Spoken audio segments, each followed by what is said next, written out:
Hello, it's Tristan here from Zebra Invest, and today I'm going through part 2 about how to design a kitchen, following on from the visit and a walk around in the kitchen yesterday on how to measure up a kitchen. So what I want to do here is jump in with a drawing that I've done and all the measurements that I've taken from the room to then head over and use a kitchen planning software online. It's not necessarily the best kitchen software planning software, but it's quite a good free one, and it will come up with a whole list of all the items that you're going to need to be able to build a kitchen. And also, because it's from a kitchen supplier, it will also give you a rough price of what it's going to cost. So what I'm going to do is I'm going to head straight over to DIY kitchens. I'm just going to share my screen with you so you can see this. Here we go. So we're going to head over to DIY kitchen, and then if you look for the planner, so if you just put DIY kitchen planner in, you can find that right here. And what it's going to do is you'll be able to log into, you can either just start drawing or you can create your own account. I've got my own account here, and that means you can access any old plans or anything you've drawn before. What I'm going to do here is I'm going to draw a new plan. So I'm going to say new plan, and this one is 62 Bertram Way, where I live at the moment. You can find company's house if you really want to have a look. So what we've got, the first bit is going to come up here. Is on the right, on the left-hand side here, you can see it says, "I like to draw a kitchen, and what shape would you like to draw your kitchen?" So with the kitchen that I had, it's actually just a rectangle, but it has got a nib out in the corner of it. So I'm going to put the rectangle in there. It'll ask you for the ceiling height. The reason that's important is you might end up having, you can either have the two size heights of units you can use to be able to fit in your kitchen. You can either have extra tall ones, which are usually 2,150 high, plus the feet, which are 150 millimeters high, so 2,300. And if you use a taller unit like that kind of size height, you can also fit 900 high wall units. Most wall units are 720 mil high, but if you want extra tall ones, then you'll need to go for extra high units. But so a good thing to start with is how high your ceiling is. In my flat, it's definitely about 2.4 meters. Then what we want to then do is just edit the size of the room. So here we know that the room is 262 centimeters long. And we also know that the room is, so it is 225 plus 33 wide, so it is 258 wide. There we go, and that's now set up the basic shape of our room. The other bit that we want to do is you're going to want to add any doors and windows. So in my room, we've got an open doorway. So I know that my doorway, because I measured it, the width of the room is 258. 58 minus, we've got 72 on one side and 71 on the other. The opening is 115. We're going to say that the width is 115 and millimeters, and my height of my opening is all the way up to the ceiling. So position open hallway, and here I'm just going to place it on this wall, and you'll see it gives you the ability to either just move the thing up and down into the right position, or you can just click and you can type it in. So I know my one there is 120 millimeters on the wall. That's now the right size for the room. The next bit is as you go back to your features. You can add any other bits to the room as well. So we've got a window.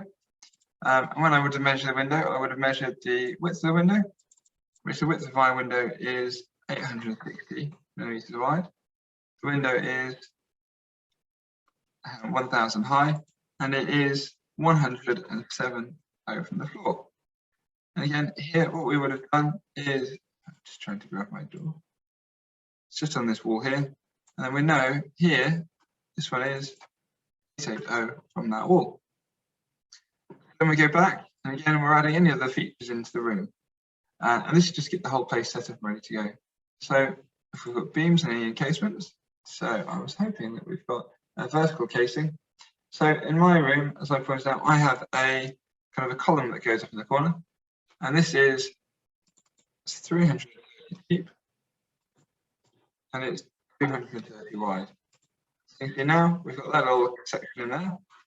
Then we go back to the designer, and again it says, do you have any radiators or boilers? In my room I didn't have a radiator, but I do have a boiler. And so here we've got the width of my boiler was 460, the depth of the boiler was 350, it was 770 high, and the boiler was 1360 from the floor. So now, not quite sure why it's decided to put it outside the room, but what you can do here is where it's got this set full width, you can move that so it's inside the room, 1000. And then what you can then do is just drag that and push it against the wall into the right position. And so that's where my boiler is. So now you've got the room set up and the layout. You can add other bits. If you've got a beam running through the ceiling, if you've got any encasement, anything else hidden there, you can add those in as well. What we do now is we go to the plan section. So when you're planning a kitchen, you need to work out and have a look at both what you'd like to achieve out of it, and when you're using the DIY kitchen planner, it's a great place to start, but sometimes some of the units aren't going to be available from your supplier. Say, for example, you're buying a kitchen from Wix, B&Q, they will have prices available for kitchen units available off the shelf. As, for example, a company I tend to use, which is Kitchen Kit or BA Click, they sell their units in different sizes. So it can be a good idea to head off to their website first, find out what size units are available, to then make sure when you are dropping in units into your kitchen, you are fitting the right sizes, and at the end of the day, you will then be able to order it. What I'm going to do, I'll head back to that website to show you how we can then lay out a kitchen. So the first things, a couple of things to think about is, one, you should always start designing your kitchen in the corner. There's no point designing a kitchen in, say, just a straight run, because by the time you get to the corner, it might not fit. So it's best to start in the corner. So say, for example, this one, and then, or something like that, and go from there. The other bit that is always worthwhile doing is try and make sure that you have your appliances in what's like a triangle. So say, for example, we end up having our fridge here, our oven and hob could be here, and our sinks here. And it just means it makes it a nice, easy flow from preparing food, cooking your food, to putting it into an area for washing up later. So what you can do here with DIY kitchens, depends again where you're looking to buy your kitchen from, what design you might like. But if you just double check with the supplier that you are looking to use, that they do sell a door that you like. But you can go in here and, for example, I tend to use like a slab door. You can use a slab door finish, choose the colour that you like the look of, and go from there. So say, for example, we're going to go with this style, Carrera, and then we can then choose what worktops we want. And then what it'll do is it'll then render up all the images and the design with those styles on it. Next, what we want to do is, the first thing we want to do is add, as I said, corner units. And the corner units and corners are probably the hardest bit to work out how to play with. So what we want to do here, you'll have usually there's two different main types of corner unit. You have what is a standard corner unit, which is where you're going to find most of these. And then you'll then have various different bits of it. So a standard corner unit, you'd either have something like this, and the idea is it's one unit, and it's going to have a blank section on one side of it, and that's where the next set of units will connect into. Or you can have, which I can't find here, you can have corner units, and a corner unit is, a L-shaped corner unit. So an L-shaped corner unit is exactly that. It goes right around the corner, and you can find them sometimes when you put like a carousel inside of it, so you can really easily get to and use all the space inside it. But what I'll start here is just to demonstrate, is say, for example, we'll go for a standard corner unit. And what I like to do is go for, say, something like this, and you've got to think just where the hinges are. So that one can then go straight in that corner. And now it's going to tell us how wide that run is. The other bit is we also might want to run a work surface down this side as well. So what you can do is you'd probably want to put another unit in the other side. On the DIY Kitchen website, they've got this little copy button. So you can do that, and then you can put that again into the other side. I'm not trying to move the boiler. And what you do is you can change the way it's assembled, and you can also change the unit. So, sorry, what I want to do is change.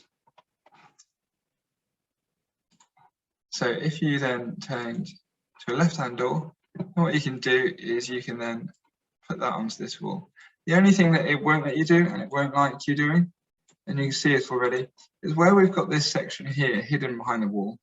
It doesn't like it when you've got a gap like that, or a hidden area to go behind. Because sometimes you might be able to cut out a section of your unit to be able to push that right into the back of the wall, or you might end up using a slightly smaller unit to be able to fit the same thing. So let's see if we can do that. So if we change the width of the unit, we then change it to 900, and will that now line up? No, it doesn't want to. So what I would do in this case is I would simply copy this unit and know that I'm going to cut out a section out of the back of this kitchen. So what we could do on this one is on my room setup, I'm going to remove that, and then that way that can be sitting there, and we're going to cut a section of that unit. But we know we can't put a wall unit there because we know there's a section there. This is then going to tell us what the gap is between them. So you have to remember that you've got a gap here, and it's not going to be between the doors of the unit, it's actually between the sides of these two units. So the gap there is, you can then drop something in. So what we want to do next bit is, say for example, we want to put an integrated hob and oven in. You go to the cooking section. You can either do it where you have a freestanding unit or where you go for an integrated oven. There's two options with the ovens. You can either have it underneath in a tall unit or in a tall unit. So there you go, you can put that straight in the middle. The reason it looks good in the middle is then you get that symmetrical look. So you can look either side of you can look quite easily straight into a room, and you can see how it all lines up, and it should look quite nice and symmetrical when you're in there. So what you can do on this one is everything on here will come with a back panel. So you can remove the panels off the units.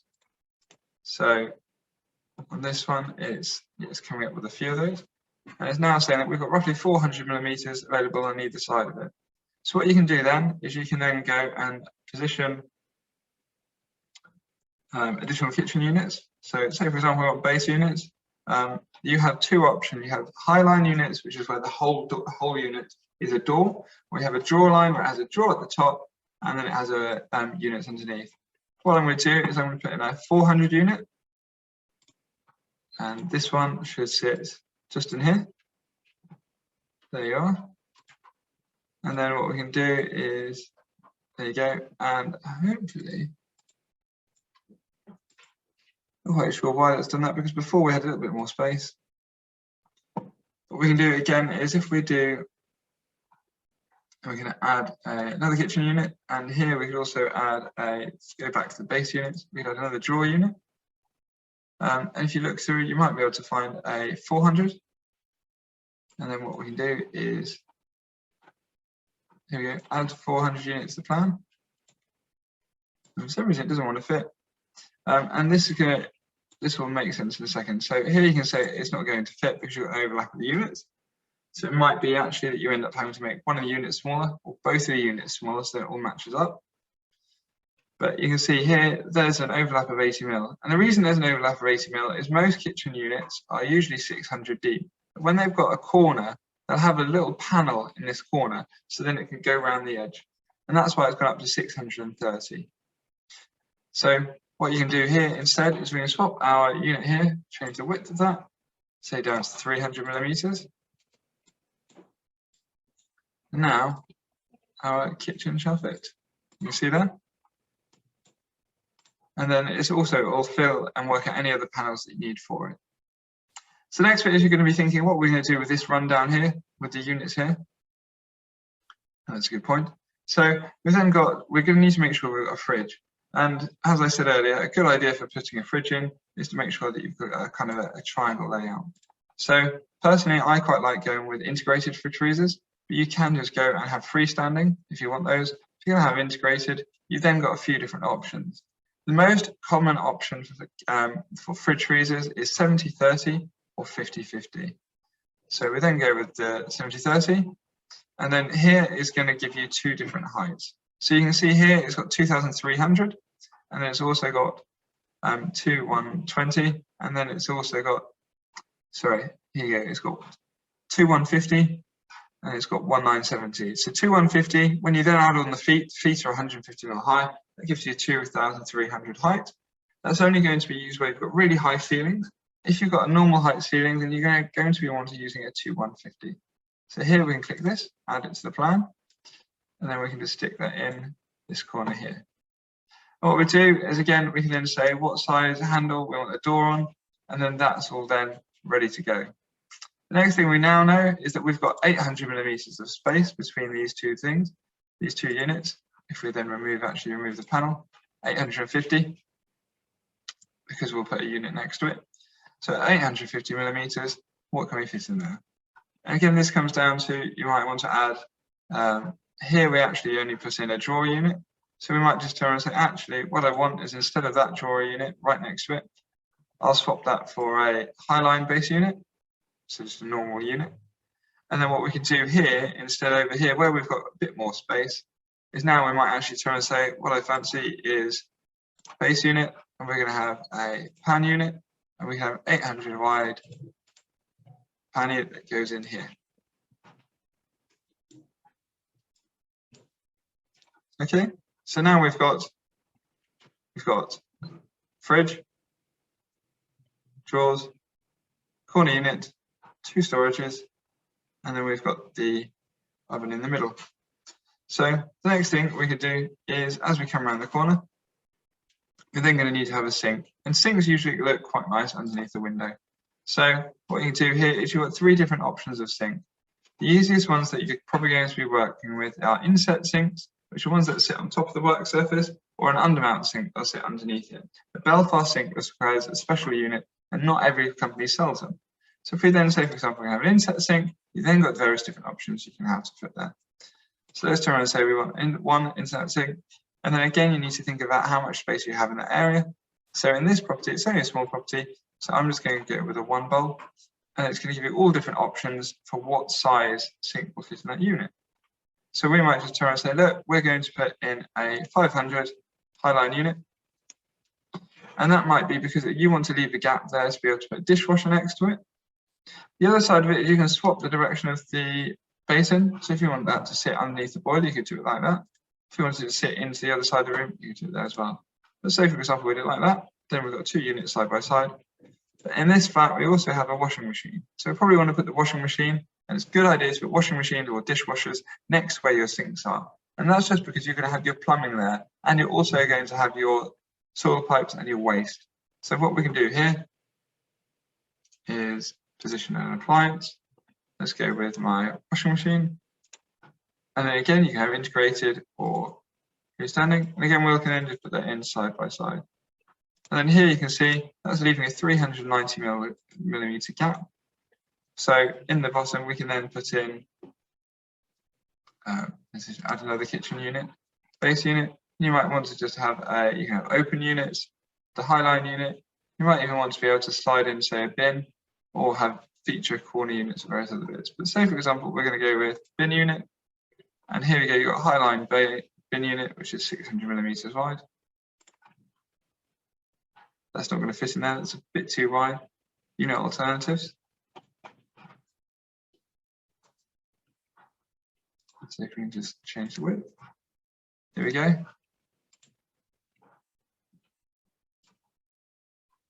Then you should be able to go. And again, it doesn't like it because it doesn't say there's enough space. That's only allowing 590 millimeters there.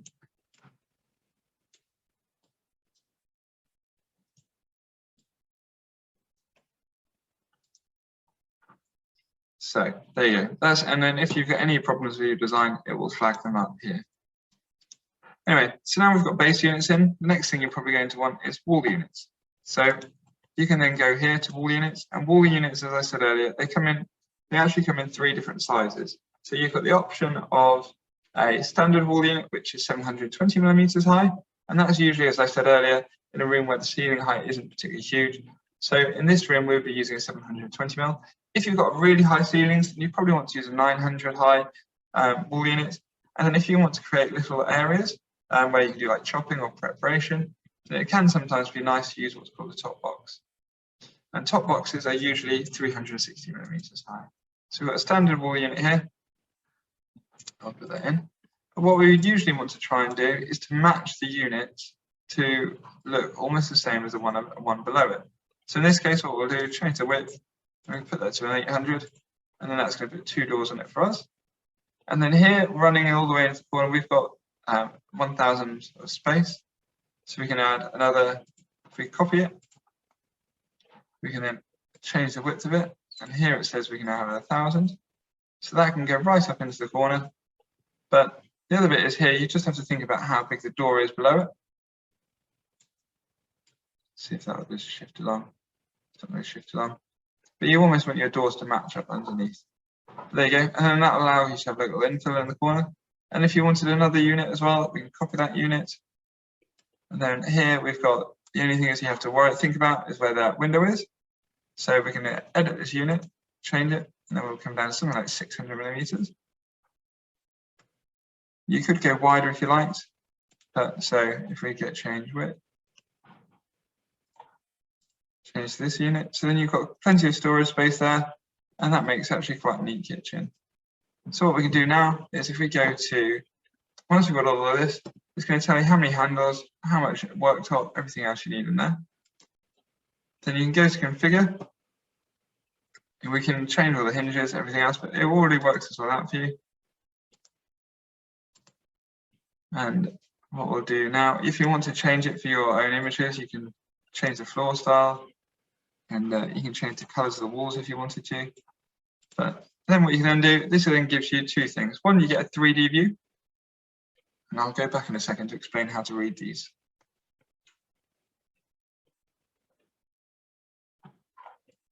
So now you can see we've got a 3D view of our kitchen. One thing I haven't fitted is extractor fan. So you can go back. Anyway, you can now see what the kitchen looks like. And then you can also move around. So if you wanted to head outside, you can effectively control it to head out. And then you can then turn back around and look at your kitchen design. So here, obviously, we've got the boiler in the corner, sink where we're expecting it to be, and the washing machine under there. So this actually, this can all work quite neatly.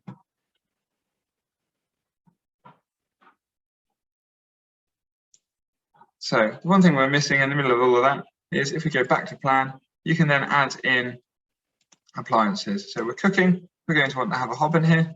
And say, for example, we're going to have an induction hob. You can select which one you want, and then just drop that on top of where your oven was. And again, the same thing is we want to have an appliance, cooking, extractor, and a white one. You can choose whatever hood you might like. And again, you can then place it over the top. So now this time we'll have a 3D view.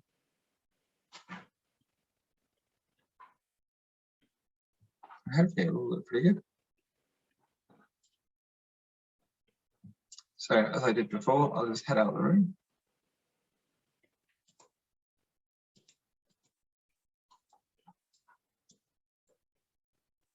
So as you can see, what's happened here is I've gone too far. There you go. So now you can see around at the kitchen. You can also adjust your view to have a look. If you're inside the kitchen, so when you zoom in a little bit closer, you can then look up, down, round, and everything else up the room. And that's ended up being quite a nice little design there. It's quite simple, but it's got everything you need in that kitchen. Then what you could do is, once you've got all that, DIY kitchens will then come up with a product list for you. It's going to tell you everything that goes into that kitchen and all the items that you need to be able to order to buy it. If you want to choose to buy all your appliances from them, you can.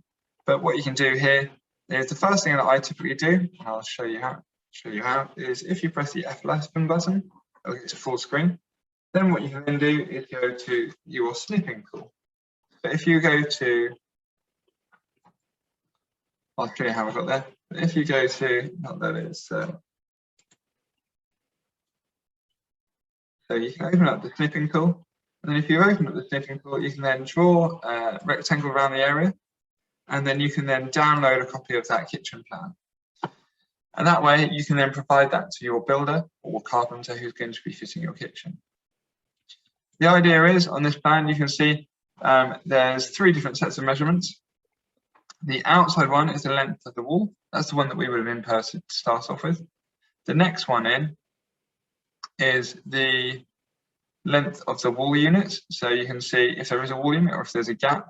So this just says there's a gap here, 638, 800 wall unit, 1000 wall unit, and then it says there's a gap in the corner. And then underneath it's saying, here we go, we've got an end panel, 19 millimeters, 600 millimeter gap for the fridge freezer unit, 19 millimeter for another panel, 800 for the unit, and then we've got a gap, and we've got 1,000 unit base unit there. And again, you can see down the side, that's explaining what it does. So just to repeat, that means that the one that's closest, the one that is, I'm not quite sure how the one at the bottom's ended up with 4, but typically the one on the outside is going to be the width of the room. The next one in is going to be the wall units, and the closest one is the base units. So there you go. Then what you can do, you go to checkout, and you can turn around and say, so what I'm going to do is I'm just going to approve my mistakes, and you can click request final confirmation. There you go. Thank you for kitchens in safe hands. So you can view your lock plan, but the thing that you've got here really is you've got your product list. But the main bit with this is what you want to do is, say for example you want someone else to get you to quote for this, you can simply take the whole unit, this whole description, copy it, and then get someone else to price up for it. One way of doing this, because as you can see, it doesn't let you copy and paste on here. So if you download a little application called, where is it? Copy and Paste Pro. There we go. Now what we can do is, not letting me do it either. So the other thing you can do is if you just click screenshot, so you can go to there's a little app called Go Full Page. You can click Go Full Page, and you can see what it'll do is now going through that whole list, and it will create a little PDF for us at the end, which we can then give to another company or go elsewhere online and get a price for all of the materials. So you can see here, we now have a list of everything that we wanted to put into that kitchen. So there you go. That is my, I'll stop sharing. That's my video explaining how to find or design a kitchen. And once you've got those items, you can then obviously, as I said, send those all off, get a price elsewhere. But this really, it comes down to the measurements, and you need to get those absolutely spot on. And once you've got your measurements correct, you can then design a kitchen off the back of it, and you're going to be able to make sure it fits. If you haven't designed one before, it's well worth having a play with the kitchen planner to work out what you like, what might work and what might fit. But always be conscious that when you are designing a kitchen, to the eye, people like symmetry. So when you look at something, you're going to want something to match from one side to the other and things to run up the wall smoothly. If you've got, say, for example, a big unit on the top and a small one at the bottom, it's going to look really weird.